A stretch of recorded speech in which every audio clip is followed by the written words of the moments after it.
marka ay carruurtu ku koraan xiriir adag oo caafimaad qaba waxay u badan tahay in ay noqdaan dad waaweyn oo waxgal ah laakiin 10kii cunugba mid ayaa la kulma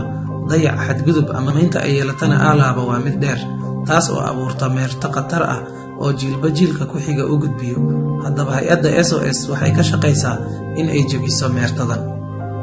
haddii aysan carruurtu ka heli karin waalidkood daryeelkii iyo taageeradii aasaasiga ahayd waxaan ku dhaqaaqnaa in aan u yabahno daryeel bedel u ah kii waalidka iyo ilaalin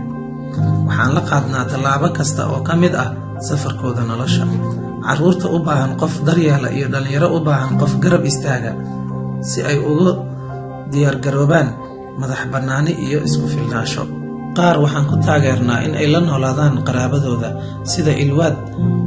oo waalidkeed dhinteen markii ay 13 jir ahayd kadibna la soo kortay ayeedeed iyo awowgeed oo aan u awoodin in ay wax baraan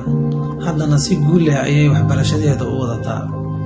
kuwa kale waxay ku kori karaan guryaha dhalinyarada ama qoysaska SOS ee daryeelka bedelka ah ayuub oo 7 jir ah waalidkiisna ay dhinteen ayaa hadda dib uga helay kalsoonidiisii iyo dareen ka mid ahaansho qoyskiisa SOS Muqdisho diiraddu markasta waa baahida qaaska ah ee cunug kasta cunug ayaa u baahnaan kara kaliya soo dhaweyn iyo dareensiin halka mid kalena uu si fiican u kobcayo asagoo leh kalsooni dheeraad ah ilaa iyo xad intii macquul ah waxaan ku dhiirigelinaa carruurtu inay la sii joogaan waalidkii dhalay ayna sii wadaan xiriirka ay la leeyihiin bulshadooda haddii xaaladda ama duruuftu ay u saamaxayso waxaan la midaynaa waalidkood dhammaan carruurta iyo dhalinyaradu waxay u baahan yihiin xiriir in ay la yeeshaan dad kale si loo siiyo dareen nabadeed iyo ka mid ahaansho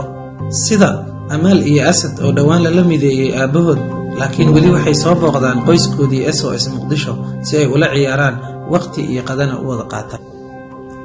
xiriir adag oo qoto dheer wuxuu asaas